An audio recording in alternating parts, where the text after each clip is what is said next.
Right now, you can see what they are trying to do to eliminate my good friend Ibrahim Traore. Survived many assassination attempts. Because when you are doing good, they'll take you out. It is Samora Moises Machel who once said, when you hear the former colonizers saying you are good, you must pause and ask yourself, what evil are you committing against your people? This is not the time for cowards who die times without number. Because if you are a coward today, your children and children's children will pay the price of our cowardice. We must speak out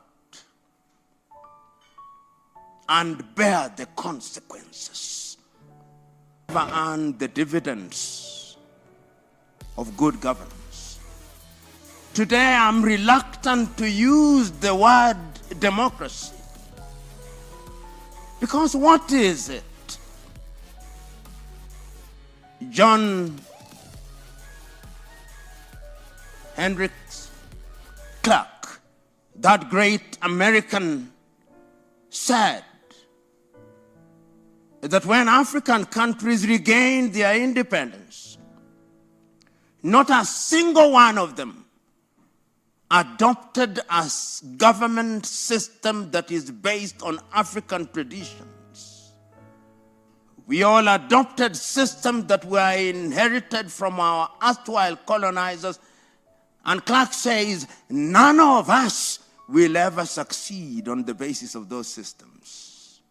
And I can't agree more. Look at Africa today. As I speak, Sudan. Look at Sudan. Look at Somalia. Look at Democratic Republic of Congo. Look at the entire Sahel. In Guinea, Doumbouya had to mount a coup d'etat. In Niger, they had to mount a coup d'etat. In Mali, Timi Goïta had to mount a coup d'etat. In Burkina, Ibrahim Traore had to mount a coup d'etat. In Gabon, Nguema had to mount a coup d'etat. There may have been successful elections in Botswana and in Namibia, but those are few and far between. We must interrogate this thing we call democracy. In Kenya, the people you call leaders, don't listen to them when they are in podiums in Nairobi, no. Listen to them when they are speaking in their mother tongue at funerals, when they are their true selves. They are Bukusus or Maragoli speaking Mulembe Nation, or they are Kambas, or they are Kikuyus, or they are Luos. Their political parties don't matter. That is why there is not a single presidential candidate that has contested an election after 5 years in the same political party. As I said before, the forests change, but the monkeys remain the same with the same habits. And let me tell you, if you continue doing the same thing in the same way, thinking that will change, nothing will change. I now see individuals across the country congregating, and you call them opposition. These were individuals who were in the Moi government. They were in the Kibaki government. They were in the Uhuru government. What is new about them? Nothing except their insatiable greed for power and the privileges that power offers. So we are assembled here to ask critical and serious questions. I've been around. I was here in 1980s. I was here in 1990s when the entire movement of change the Constitution was alive and well. I was in the Council of the Law Society. I've been here and I've seen Kenyans repeatedly electing individuals in the name of democracy who in other parts of the world would be completely unelectable. We elect comedians. And as one wise man, is it Albert Einstein, who said, when you elect a comedian to take him or her to the palace becomes a circus. And that is why we have what we have today. What is the value of knowing that which is right without doing that which is right? I keep on hearing Kenyans saying, we have a beautiful constitution. What is the beauty of a constitution which you honor and breach? What is it? You know, in 1967, the late Tanzanian President Mwalimu Julius Kambarage Nyerere was asked, what is the secret of development? And he said in Kiswahili, siri ya maendeleo ni watu, ardhi na siasa safi. And he added, siri ya maendeleo ni vijana wenye malezi bora, siha njema na bongo kali. And then he said, ukimwona mtu anakimbia sana kwenda ikulu, mkwepe kama ukoma. Kwani kuna biashara gani ikulu? He posed rhetorically. Ikulu ni mahali patakatifu. Musilibadilishe kuwa pango la walanguzi. We Kenyans hold meeting after meeting in boardroom after boardroom, in workshop after workshop. But we are unmoved and untouched. The question is, when will we have our journey to Damascus, like Saul of Tarsus, that we may change? Are we ready for the change? Are we prepared to do that which is right and good because it is right and good? I was involved in the process of making the Constitution jointly with others for 5 years. We produced the Boma's draft. We made many recommendations, some of which were retained in the current Constitution. We said Nairobi should not be a county. You made it into a county.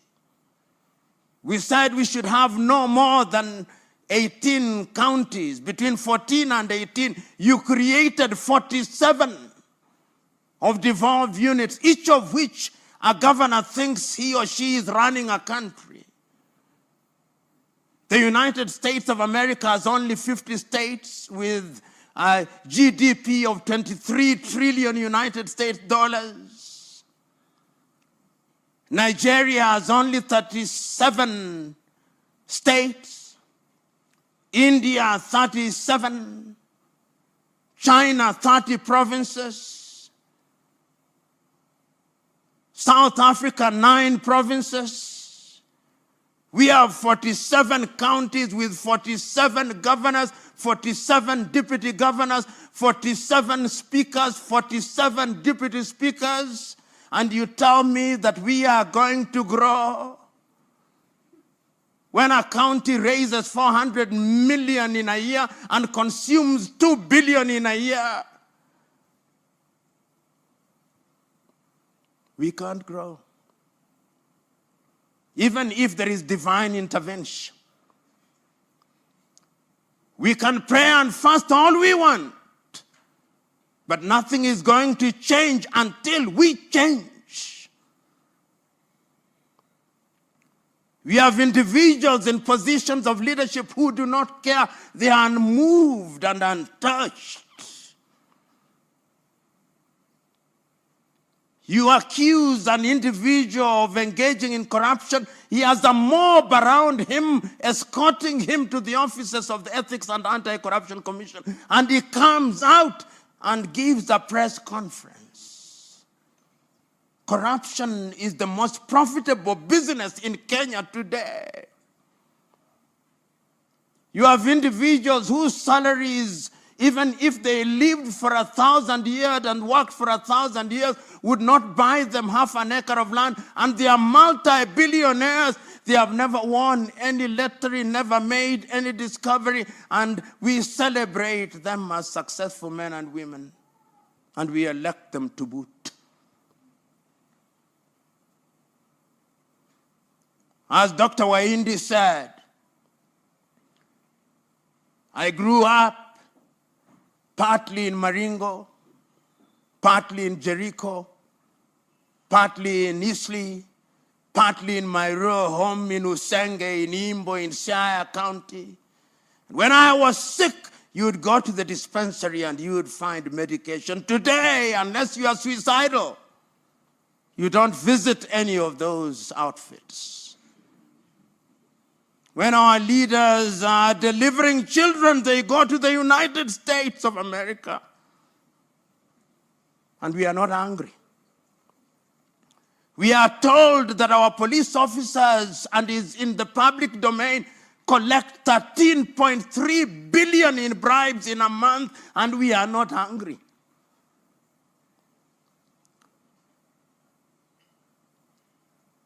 Young Kenyans, the task is yours. Choose you now. Whether you want to be Kambas and Luos and Luhias and Kikuyus, or you want to be Kenyans, with the tribe only being for cultural reasons. Samora Moises Machel said, if the new African nation is to thrive, the tribe must die. Not that you cease to identify yourself as such, but it cannot be the basis for decision making. That I'm voting for an individual because he's from my ethnic group, that is the only qualification. That they gave me 200 shillings, that is the justification. We must rethink governance. Today, we have a parliament whose only claim to fame is that they have insatiable appetite for our taxes. Our parliamentarians, relative to our GDP, are the best paid in the world. In the world. They want CDF, not because they want to serve us. Ask each one of them how many companies they have formed, where their drivers and brothers and sisters and house helps are the directors. Ask them. Ask them whether they do not trade with the counties and with the constituencies that they run. Ask the MCA whether that is not true. Ask them how they become multi-millionaires within 2 years of joining public office. Ask them. Ask them why, when the courts have declared CDF to be unconstitutional, why they want to constitutionalize it, whether we like it or not. It is a slush fund. And you know, your typical Kenyan politician thinks that we have the memory of a mosquito and a warthog combined. That is why they don't care about us. The time is now that we must demonstrate that our civic duty not only demands but requires that we make demands of them. This is not the time for cowards who die times without number. Because if you are a coward today, your children and children's children will pay the price of our cowardice. We must speak out and bear the consequences. Yesterday, the 29th day of the month of April in the year 2025, you saw how 6 individuals were killed in cold blood. And nothing will happen to them. That is the tragedy. A culture of lawlessness and impunity has taken root in our country. So when you talk about democracy, what is it? It is not true that we did not know democracy, no. It is not true that democracy came from Greece. That was the Greek definition of democracy. When it came to the United States of America, Abraham Lincoln said of it that it was a government of the people, by the people, and for the people. That was their definition of it. In the year 1235, in amongst the Mande people, they're already having a Mandean charter. At that time, we did not have the Universal Declaration of Human Rights. There were orderly kingdoms in Africa. But the democracy that we are trying to practice is the neo-colonial version that was bequeathed to us by the colonizers.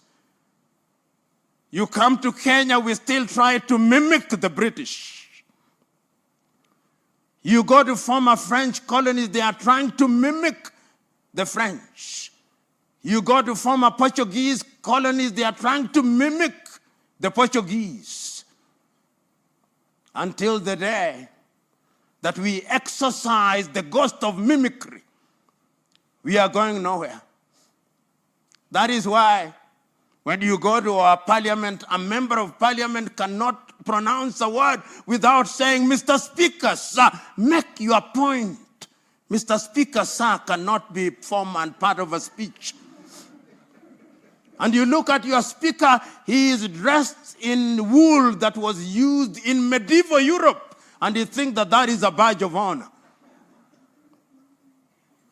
You go to our courts, you find our judges are equally dressed in things that ought to belong to the Museum of History alongside the spelling wheel. And we think it is a badge of honor.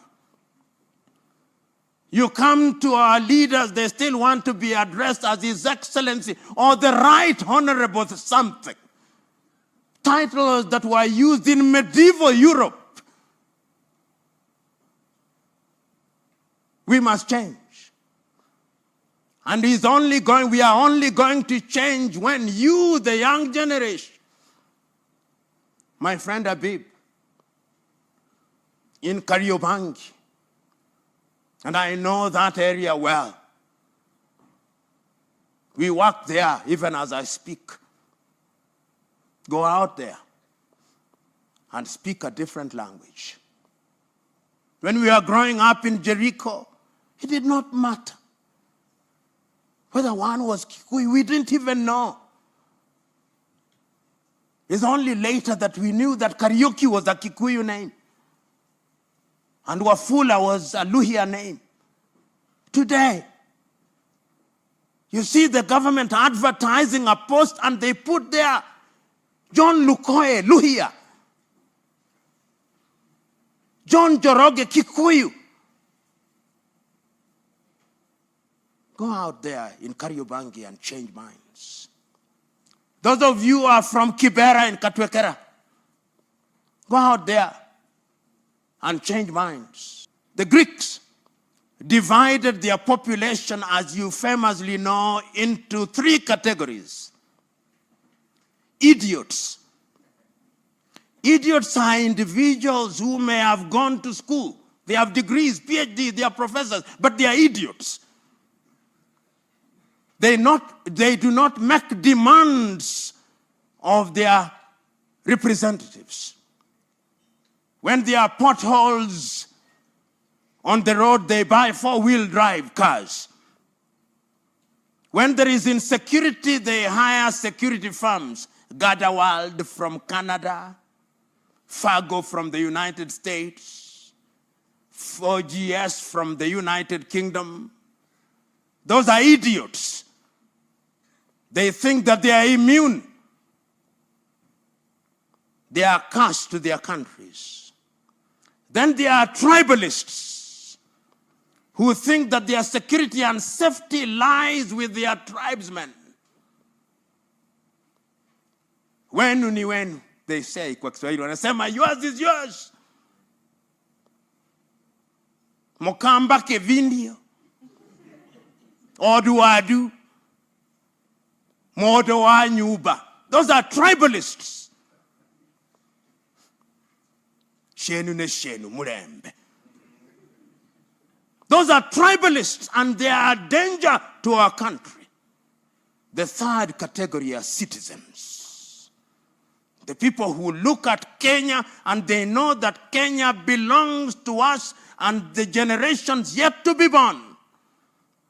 And they want good roads. They want good schools where you do not know whether you are in CBC or CBE. You never know what we are doing. They want security. They want opportunities for our young men and women. They don't want our young men and women to be exported to Myanmar, to be exported to the Arab world in modern day slavery.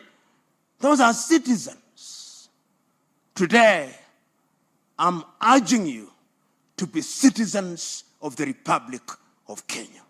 Because when you are citizens of the Republic of Kenya, you will be good citizens of Africa, East Africa, and good citizens of the continent of Africa, and good citizens of the world.